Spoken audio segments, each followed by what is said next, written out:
Hey, unruly subjects, it's Chenjerai, and I need your help to keep the show going strong. If you love what we do here, consider supporting us by joining our Patreon community. It's the best way to back the show, and you get some incredible benefits in return. Membership starts at just $5 a month. I mean, there's nothing that cheap, at least in New York.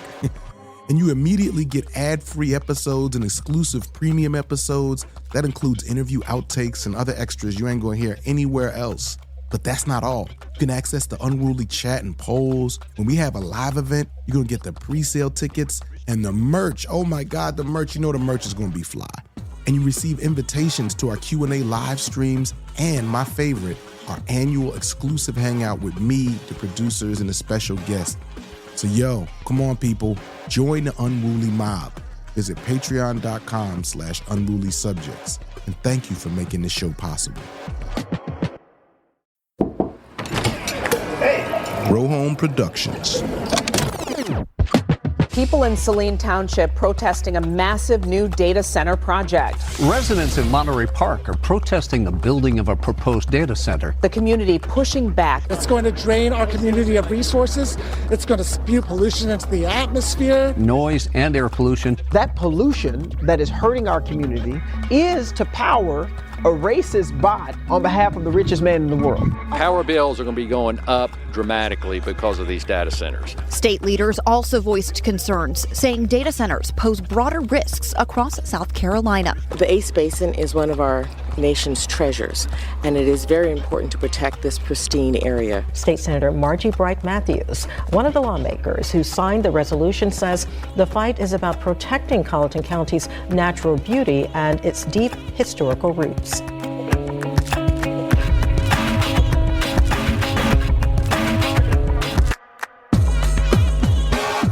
What up, y'all? Unruly Subjects is back in the building. Yes, yes. It's the best part of the week. Well, it's a good part of the week. You know what I mean? It's good because I get to be with y'all. First and foremost, I got to give a big shout out to our Patreon supporters. What's up, y'all? You know what I'm saying? Out there supporting it. We're gonna be throwing some stuff up on Patreon. You know what I'm saying? This week, we got, right now on Patreon, you can hear my conversation with D Noble, where we kind of kick it about what's happened with Jack Harlow and his comments about getting blacker for his new album. So we try to offer some analysis of it. Yeah, you definitely want to check that out. And basically, look, we're doing this show independently and for free. And if y'all want this to keep happening, you know what I mean? We need you to step up. I mean, if you're listening right now, it's like you're almost there. You know what I mean? You're listening to the show, you know what I mean? And woo, this episode we got for y'all. But we just need you to take that one last step, y'all. Go over to Patreon. You can subscribe, you know what I mean? You can get the annual subscription, just, don't have to worry about it. But let's get into this week's episode because I am so excited. Listen, this is an issue that I know a lot of people have been paying attention to. Recently, on March 20th, actually, the White House released a national AI legislative framework, which calls on Congress to basically override state AI laws. And I really wanted to dig into this because, I'm sure you've seen this massive investment in AI. It's everywhere. But this thing is not in the cloud, right? Remember when they sold the whole idea of the cloud to us? It's the cloud, it's just floating, But no, it turns out it's not floating. It's not abstract. It is concrete, steel, transmission lines, substations, diesel backup generators, and of course, water, land, tax breaks, zoning fights, all these things, right? Very material struggles. And one of the main places where all this gets concentrated is these data centers.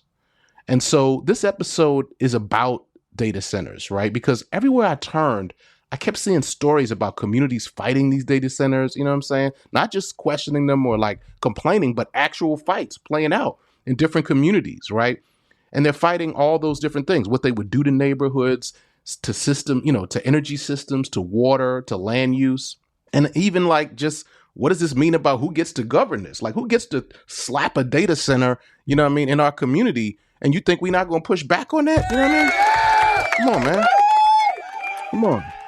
And so it's not like a tiny fringe issue anymore, right? I mean, the backlash to this issue is huge. According to Good Jobs First, at least 12 states filed data center moratorium bills this cycle, right? And there's also been dozens of local moratorium actions across the country. And all these actions, when you zoom in on them, they're focused on these kinds of issues, right? Water use, land conversion, noise. And there's another report tracking local activism that says roughly $64 billion worth of U.S. data center projects have been blocked or delayed because of this local opposition. You know what I'm saying? People standing up, and it's having a real impact, including about $18 billion blocked and another $46 billion delayed. So, you know, and according to the reporter that we talked to, Clara Wang, she says this number might even be higher. Like the updated number might be as high as 98 billion. And one thing that matters here is that this opposition cuts across partisan lines, right? It's not like your usual thing where you can just map who supports this or doesn't based on their politics. Different communities are angry for different reasons. Some are focused on environmental damage, some on utility rates, some on land use, some on, tax giveaways. And they promise all this long-term economic benefit, right? It's always like, oh, jobs and this and this and that. But it just doesn't seem like they're really delivering this, especially when you're talking about AI, which we all know is getting rid of jobs at lightning speed already. And the fact that this resistance is so widespread that it's not just like a left or right issue is both telling, and it's also a really important political opportunity. And of course, this is why the Trump administration is moving so aggressively on this, right? So if you really look at that legislative framework that they released recently, it argues that like a quote patchwork of state laws would undermine U.S. innovation and America's ability to lead in the AI race. And the policy regulations on the surface appear to address some of the concerns people have. There's things about, like censorship and how AI is going to be governed. But, the fact that this is basically coming down from the federal government is letting you know that we're offering you this, but really what we're saying is you gotta let us decide. We're the deciders, not the states. And when you hear Trump and these folks talk about beating China or winning the AI race and not letting state laws get in the way, what that means on the ground is they don't want democracy. And that brings me to an example that I really want to draw your attention to. There's some great reporting by Capital B. After a data center proposal failed in a predominantly white area in Georgia, the developers said, oh, you know what, let's just move this over to this black community in South Carolina. You know what I mean? And, people in South Carolina did the research and became aware of that. And they are actually pushing back, right, in this part of South Carolina. We'll post the link there. But a lot of black and brown communities are facing this disproportionately because, again, they're bringing this stuff to places that are economically impoverished and places where they maybe feel like they won't face political pressure. So this is a story about AI, but it's also about race, class, land utilities, and all those things, right? But this is also a story about how ordinary people can still interrupt those projects, even though those projects are backed by money, by politicians, by lobbyists. There's ways in which people are still winning. And that's why this episode is called How to Kill a Data Center. Because a lot of people are seeing these stories and thinking, okay, Chenj, I get this story. I've seen some of this stuff coming across my timeline. But what can we actually do? How do we do it?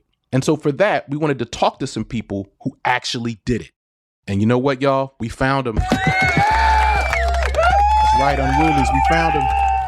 So in this episode, we're going to hear from some folks in Monterey Park, California, where organizers built a campaign against a proposed data center and forced, basically a ban. In the interview, we're going to talk to organizers from No Data Centers MPK and with a great journalist named Clara Wang, who's been covering the broader anti-data center movement.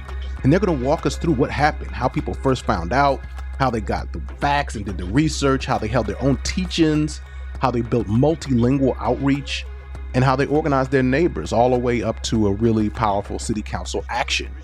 So I can't wait for you to hear this and for you to let us know what you think and maybe what's going on in your community.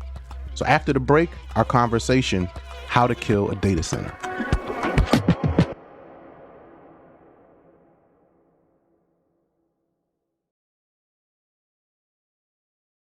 Unruly Subjects is supported by listeners just like you. Join us at patreon.com/unrulysubjects.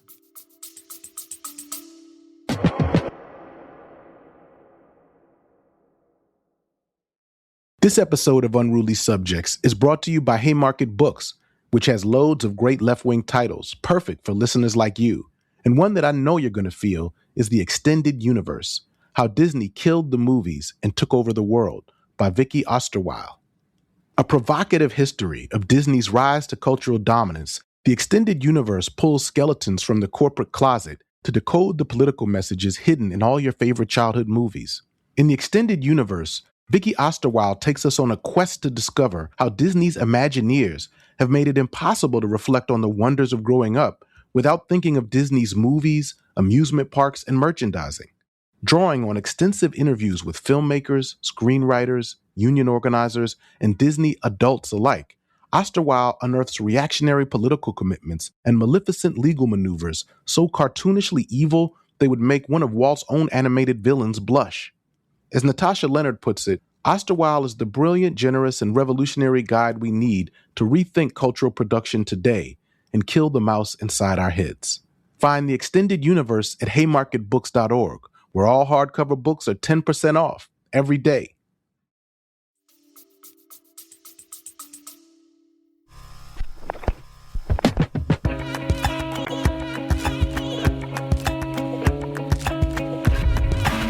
All right, y'all, unruly subjects. You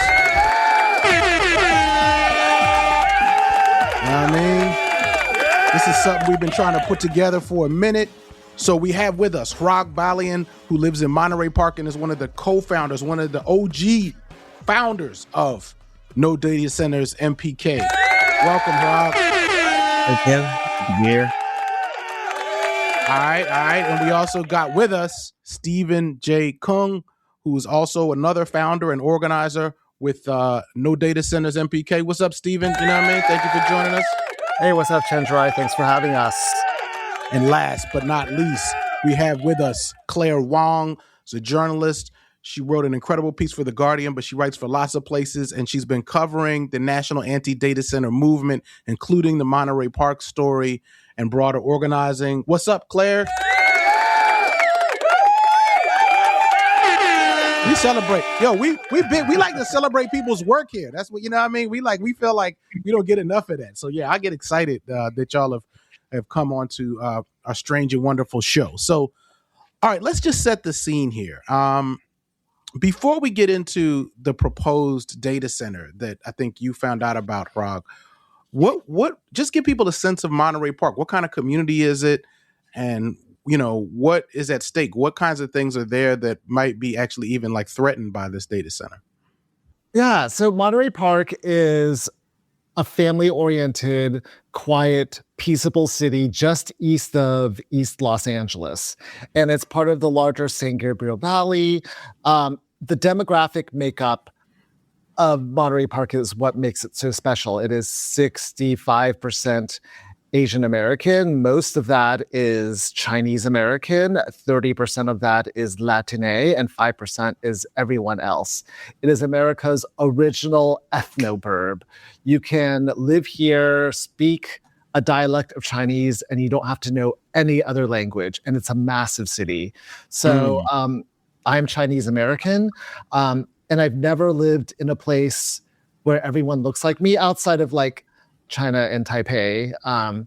This is the first place I lived in the States where everyone looks like me, and I can go to my barber and speak Mandarin with him and order a Mandarin and eat authentic Chinese food and go to the Chinese grocery. And it's a really special place. So basically what you're telling me is that there's folks who are like living there, right? There's folks where they can kind of relate to, other people with similar ethnicity and, work and just live a peaceful life. And so somebody was like, what would be great? Let's bring a water electricity guzzling monstrosity and just plop it right in the middle of this place. So Hrag, where were you when you first heard that they might be bringing a data center here? I was just sitting on my couch at home. It was November 19. I remember the day. So November 19, 2025, just a few months ago. I'm on a Signal chat, and it's organized by it's moderated by this local grassroots organization called SGV Progressive Action. SGV stands for San Gabriel Valley Progressive Action.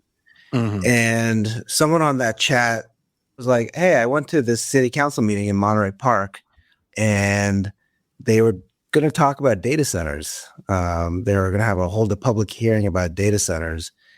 Does anybody know anything about it?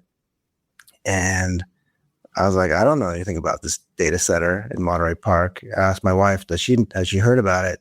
She hadn't. I asked my neighbors, did they know anything about it? And they hadn't. And I was like, let me look into this a little bit. So I went back that night. I went and watched the city council meeting video, and I learned that one of the council members had to recuse himself due to a potential conflict of interest. And I was like, whoa, what's this about? Then I looked into some of the technical details of this thing. I looked it up. It's on this website, CEQA, California Environmental Quality website, where they have to publish everything. So I found all this stuff. And one of the first things that kind of popped out at me was the amount of power this thing is going to consume. And it was going to be 2 times the amount of power that the entire city would be consuming currently. So it would effectively triple the amount of power that Monterey Park would need just from this one site. But yeah, this was all new information for me. And then it was pretty clear, pretty quickly, that this was highly problematic and nobody knew about it. So we reached out to the moderators of that signal chat, SGVPA, and we were like, hey, can you help us? They have 3,500 followers at the time on Instagram. We were like, can you help us get the word out?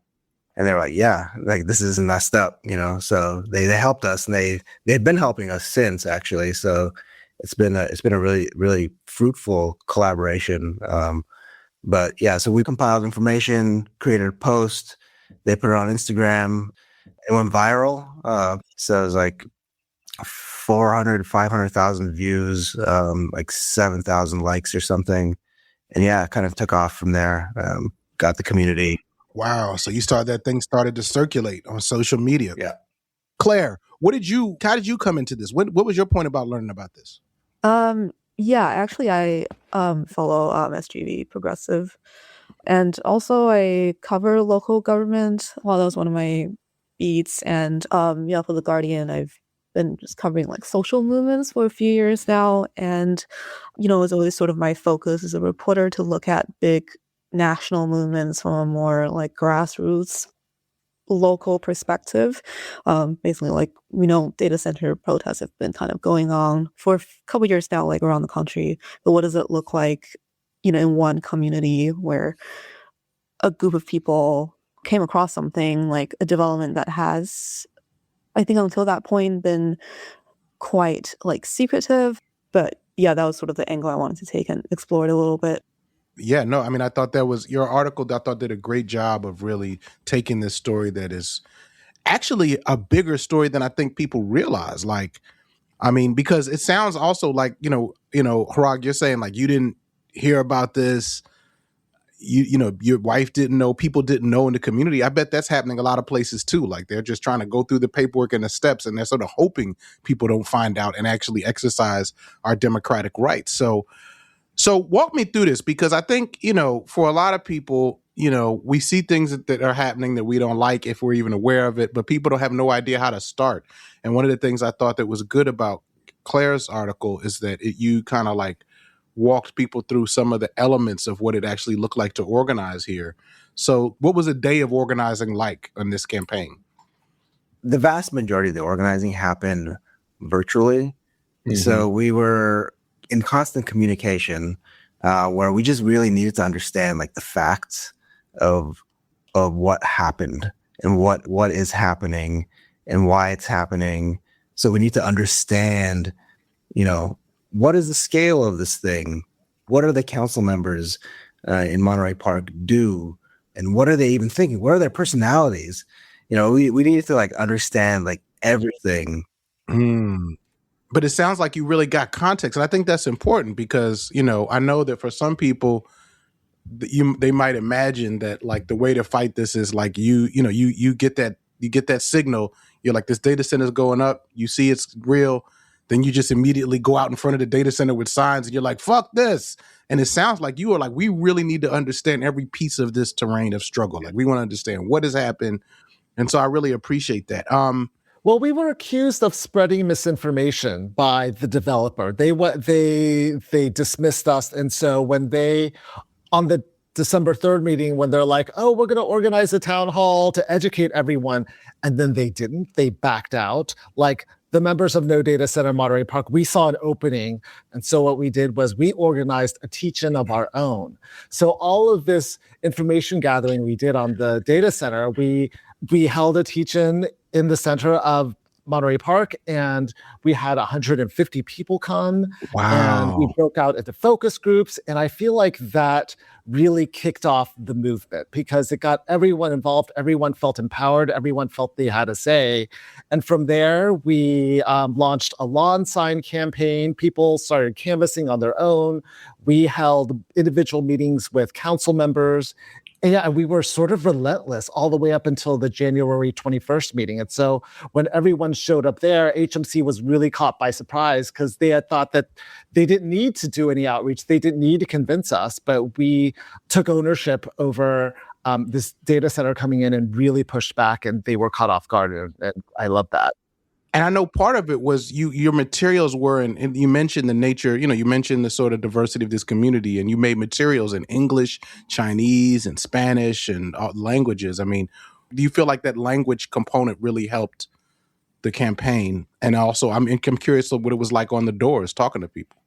We have different people who are doing the canvassing. So we have like this 70-year-old woman who speaks Cantonese and not really Mandarin. She's been canvassing, and people who only speak English are canvassing. We have also been tailoring our message to a lot of the Chinese homeowners here because Chinese Americans primarily build their wealth through real estate and buying properties. And so for us, part of the messaging to the Chinese American community in Monterey Park is how the addition of a data center would devalue people's homes, and that people's homes are their nest eggs. People don't want to lose value in their homes. And so that's been a message that's been resonating with our community here. Yeah, and I bet that would resonate a lot of places where these are being fought. So that's really helpful. Yeah.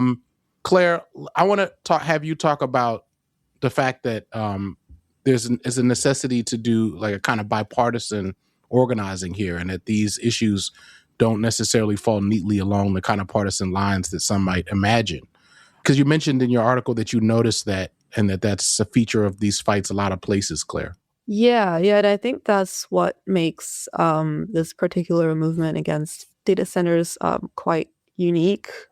What I've noticed in different communities is that people are kind of opposing these projects for very different reasons. A lot of people who are opposing data centers were actually had been organizing against like solar power projects.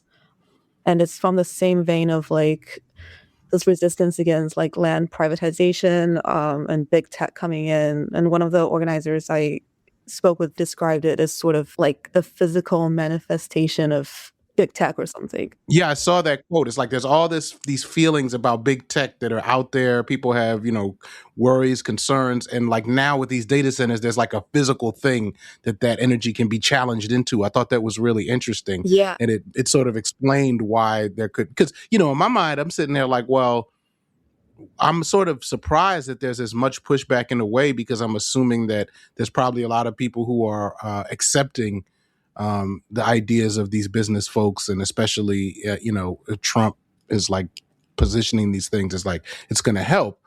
But I guess one question I would ask to Hrag and Stephen is, when you're trying to organize a community and you're trying to get it to scale in the sense of like having more people involved and not just a few people, now you got to deal with different people's political ideologies. I'm sure there's like some people who are just like, I'm coming into this, I don't like Trump. There may be a whole range of issues that they kind of like see this as. And then there's other people who are just like, you know what? I just don't want them to do this in a way that raises my bill, but if maybe they're like open to, for example, AI or data, and if it could be done ecologically. So did you find yourselves having to navigate those differences at all in people's philosophies? Yeah, a bit. But I think like there's something for everybody. Like there's a movement, and it's an issue where there's something for everybody, and different things are going to resonate with different people, which helps, kind of like mobilize a lot of people. There's like the environmental factor. There's, if you want to attract like the left, it's like, colonialism, imperialism. Like there's a lot of that stuff. There's health. There's property values. Not every one of these things matters for everybody as in the same way, but at least one of those things matters for almost everybody. And so it's easy. It's an easier topic to kind of like mobilize around. But in terms of like the core organizing, we kept the group small. Like the leadership team, we kept it small so that we wouldn't be paralyzed to make decisions. And there was some friction that kind of like arose due to that, but we've kind of like navigated through it. No data center, Monterey Park. We keep it lean and tight, but there are also, and we have the biggest bullhorn, and so we've sort of been speaking for the community. But because the tent is so big, there are other parts of this movement that we work alongside who have sort of a different approach and have different people. And there's one called Project Caterpillar we work very closely with. Yeah, so everyone's contributing something different, and so it's kind of wonderful because there's just so much work to be done, and fighting a data center is not a part-time job. It is, so those of us who are working full-time jobs are actually working 2 jobs because it just takes up to so much time. Right. Yeah, I can imagine. Like, just like, I know. I do a lot of organizing with the American Association of University Professors. That's kind of like my primary organizing, and it's just like nice. That itself feels like multiple jobs. But coalitions are also really important for us for that reason. And the more we can figure that part out, at least the more support we can get. So, listen, I know there's been some updates. I just saw this news, I guess today, that Trump now has gotten a pledge from tech leaders that they're going to pay the extra electric bills or electricity costs associated with data centers. So I'm kind of thinking now that these tech leaders have pledged this to Trump, our work is over, right? No more organizing needed. Is that also your feeling? Oh yeah, absolutely. We can totally trust big tech. Big tech has never, ever led us astray. And President Trump keeps his word every time. He's never lied or done a 180 on anything. That's right. No, I mean, but well, we know that's not true. Was there anything about environmental stuff in there? That I have to go really read in more depth, but my sense is no, there wasn't. It was just literally like the electricity bills. But how do you think that changes the landscape at all that he did this? Does that, like, for example, will that be persuasive to you think anybody in your coalition? I think it does. I think even someone as odious as Trump acknowledging that rising electricity rates are a problem with data centers sort of like speaks to the bipartisanness of it, right? Even like if you're MAGA, if you're a Trump supporter, even you have to admit that these data centers are a problem. And so I kind of like the way he has, by making that statement, he has made it a bipartisan. I mean, it was always a bipartisan issue because you had like Josh Hawley and Ron DeSantis also coming out against data centers. But to have like Mr. MAGA himself speak to it shows that it is like, this is a human versus machines problem and everyone needs to get on board. And of course, I know that he's posturing and just virtue signaling, but still the fact that he acknowledges that you have to be on the side of humans is a step forward. Of course, I know that the promises he makes are empty and nothing's going to happen, but still. Right. No, but you're right that the fact that he has to address this is only a result of the growing movement, right? Like that it's been made clear, people's pushing back has cut through to the point where they're like, we have to at least speak to this in some way. And that's encouraging, even if we don't necessarily buy or believe this pledge and what it essentially is going to do. I mean, what do you think about that particular development, Claire? You've been covering this in the national picture. I mean, your reporting actually cited $98 billion of blocked or delayed projects by people pushing against data centers. That's a staggering number. Yeah, and that was from Q2 of last year, so I imagine the numbers are much, much higher now. But I think as sort of Steven said of Trump's the pledge he got or whatever, I think it does reflect on the bigger movement right now across the country. And I think it also has to do with the midterms coming up, and data centers will be one of the defining campaign issues. And also just the fact that a lot of these data center protests are happening in rural communities that, voted for him overwhelmingly in 2024, I think is just him kind of realizing, oh, this is my base, sort of reacting to these projects. And again, I think one of the analysts I spoke with for that story, he said there is no safe space with data centers. Basically, like the resistance happening everywhere, and this is sort of Trump probably paying lip service to people. And and I think I just wanted to add something since Haraj and Steven were talking about messaging.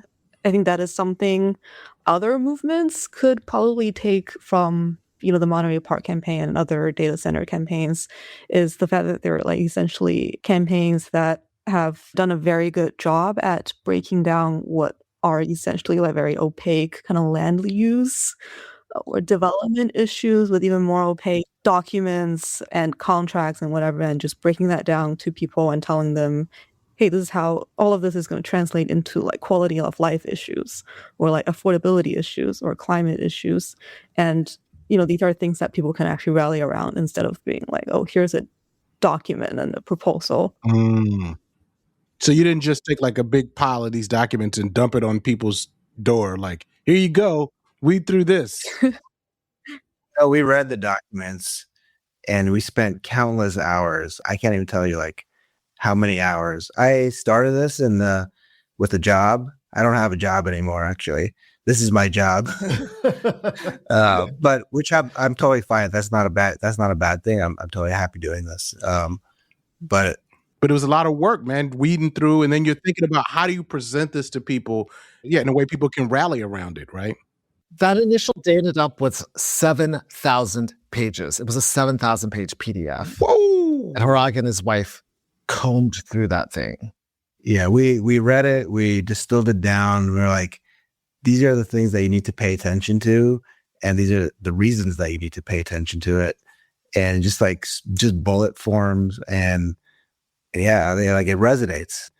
But unless you connect the dots for people, it's just like, it's just facts. It's like, why do I care about this?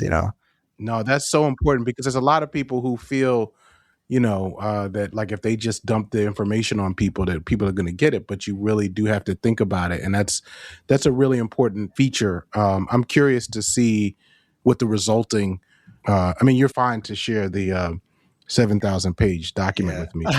I'm not sure if I'm but I definitely, the distilled version I want to see. Yeah, we put it all online. So like we have like website, Instagram, Substack, email, and a petition. So like, I didn't realize the power of a petition, and if you wield a petition in the right way, it's quite powerful. What's the right way? Because we get I feel like people feel like they're inundated with petitions. Yeah. Of course, we know that they can be an important first step. But how did you see the sort of really more revolutionary way to use these petitions? First thing is like the petition language is like super important. You gotta like connect with your audience. So we went with a values sort of approach, where it's like rather than try to have a debate with this developer on facts, we said, this is a value issue. It's like, do we want a data center in our community, or do we not want a data center in our community? That resonated. And then we kind of laid out the case for like why that matters in the petition language. And then once people started signing the petition, that gave us the emails and zip codes. So we could see exactly like where people are signing from. So are they signing from Monterey Park? Are they signing from the surrounding communities? Are they just like anywhere in the world? Are they like people signing in Europe? Right. And that allows us to kind of like identify, like, this is actually like, is this a local thing or is this not a local thing? And then using that information, just like the geographic kind of information, to kind of develop a case for like who cares about this and why. Because we were able to show like this is like a very hyper local issue, and by zip code within Monterey Park, we could see who actually is caring about this thing. So we could present it to the city council, because like they're up for re-election. If it's like if their residents are not caring about it, they're not going to pay attention. But we were able to show like they care about it, and then the emails themselves, allowed us to kind of like continuously reach out to people, give them updates, continue to kind of like generate that engagement. People keep coming back. Yeah. Sometimes, the basic, the older media matters, like a good old email list, those things really matter, and they're important. You all were, let me just take you back. So you had found out about this data center. You started talking to people, you worked with San Gabriel progressives and other groups to kind of get the word out. And then at some point, city council was going to make a decision. When was the feeling that you said, you know what, we might actually win and succeed here? What was that moment, and then how did it all play out in that first round? It was January 21st, and we had packed the city hall, and we had so much momentum, and everyone spoke with so much passion. It was like, we might actually win this. And our initial strategy, it's really funny, our initial strategy was to slow the development of it down and sort of kill it to death with the California Environmental Quality Act. We were going to ask for a full environmental impact report, knowing that this monstrosity with 24 diesel generators and like that increased greenhouse gas emissions would never pass the environmental impact report, right? That was our strategy for killing it. So we had everyone ask for it, but they were also asking, just talking about how terrible it would be for the community, like speaking, telling the larger story on how it's not a good cultural fit and how it doesn't speak to the Monterey Parkan identity. And by the end of the night at around 1 a.m., even though we had asked for an environmental impact report and a ban, the city council went even further than we wanted. And they were like, well, why would we even ask for an environmental impact report when we could just do a ban? And that's when all of our minds were sort of blown, and we were celebrating, but also exhausted and delirious. But man, what a moment that was. I felt euphoric. Yeah, you gotta claim that, man. That's powerful, man, because so many people feel like we don't have the power to do this, and even to get that ban, that's really exciting. Okay, for people who are learning about this and hearing it and saying, man, we want to, number one, support y'all out in Monterey, Park. What can they do? And then what can they do if they want to look at how this issue might be playing out in their communities? So the easiest thing to do is to go to www.nodatacentermpk.org, and you can sign the petition. You can sign the petition from anywhere in the country or anywhere in the world if you oppose data centers. And what that does is it puts you on our email list, so then you'll get regular updates on what we're up to and how you can help. You can also, if you live in the area, if you live in Los Angeles, you can also sign up to volunteer and canvas.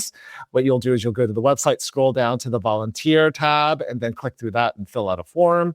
And we're going to need money for flyers and for our lawyer and all that stuff. So keep your eyes on our website, and we will give you fundraising details soon. So what I'm hearing, y'all, is you, Unruly Subjects listeners, can help in the defeat of a data center out in Monterey Park. You know what I'm saying?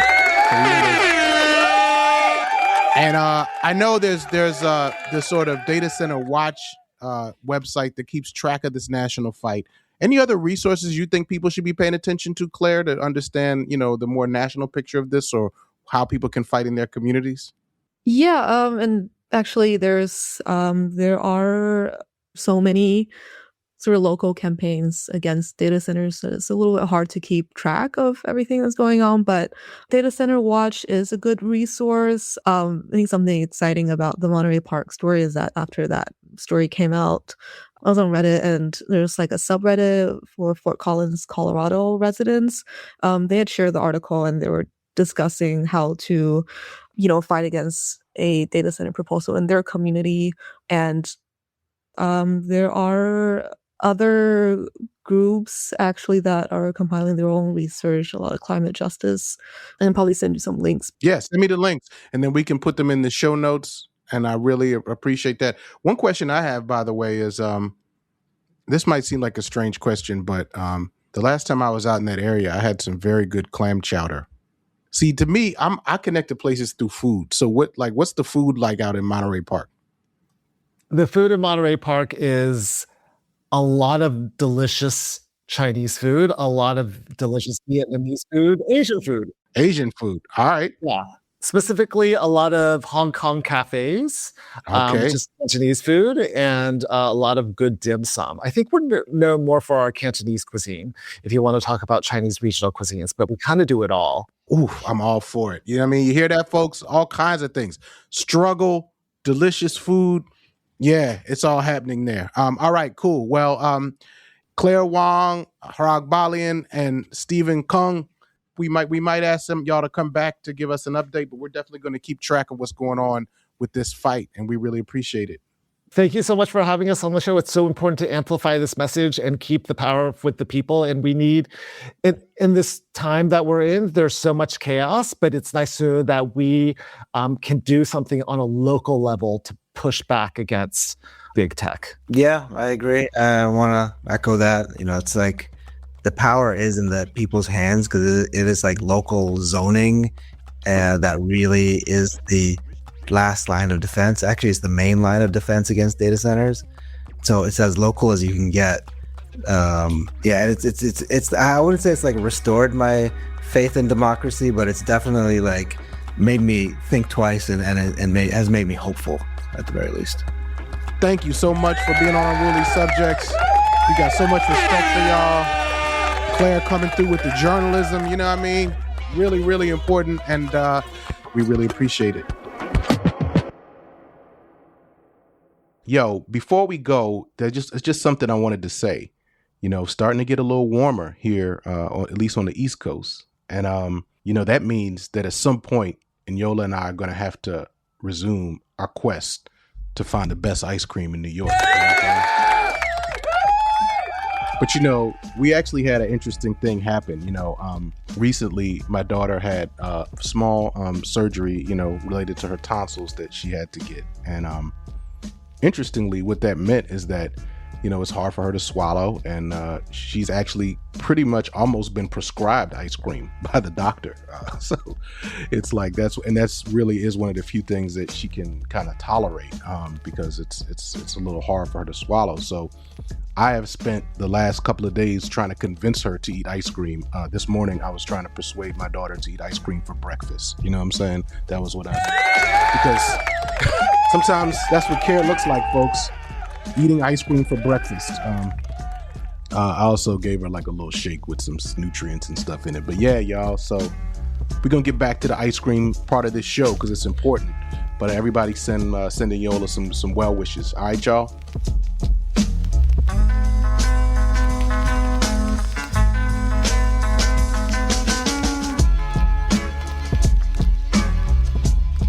Unruly Subjects is supported by listeners just like you. Join us at unrulysubjectspodcast.com. Unruly Subjects is produced in partnership with Rohome Productions. Boy, I'm proud of Rohome. Alex Lewis is Rohome's creative director. John Myers is Rohome's executive producer. Shout out to my wife, Sadaka. Shout out to my daughter, Yola. You know what I mean? She's not feeling that great this week, so we want to send her lots of energy. My assistant, Carissa. And thanks to my guest this week, Hrag Balian, Stephen Kung, and Claire Wang. You know what I'm saying? Yeah. Our theme music was composed by Axel Kakutier. Alex Tatusian made our tile art. You got something to tell us, some feedback? Call up the Unruly Hotline, 215-436-9212. You can also text us at 215-436-9212. Make sure you subscribe to Unruly Subjects wherever you get your podcasts. You can follow the show on Instagram at Unruly Subjects Pod. Sometimes I throw little updates over there. And you can follow my personal Instagram at Chenjerai. Tell everybody about the show if you liked it, y'all. You know what I'm saying? We're trying to get the good news out. And yo, did you hear last week's episode about family policing with April Lee and Chef Kurt Evans? Oh man, y'all gotta hear it. So if you're enjoying Unruly Subjects, leave us a review, wherever you listen to podcasts. And we will see you real soon with another banger.